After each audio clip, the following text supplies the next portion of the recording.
ঈদ আনন্দ শেষে আবারও কর্মব্যস্ত জীবনে ফেরার পালা।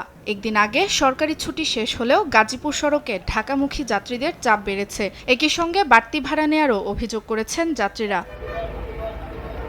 ঈদ শেষে পদ্মা সেতু হয়ে নির্বিঘ্নে কর্মস্থলে ফিরছে দক্ষিণাঞ্চলের প্রায় ২১ জেলার মানুষ। এক্সপ্রেসওয়ের ঢাকামুখী লেনে গাড়ি চলাচল বৃদ্ধি পেলেও নেই কোনো যানজট।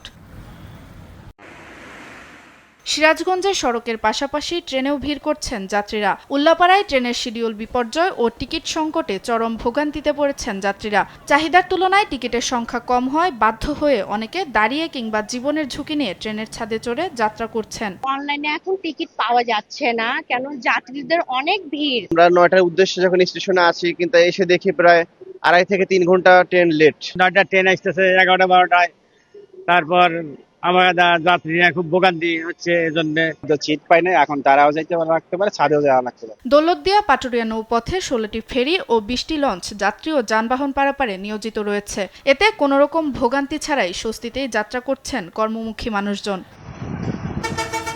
সুপ্রিয়া তৃষা, নিউজ ডেস্ক, দেশ টিভি।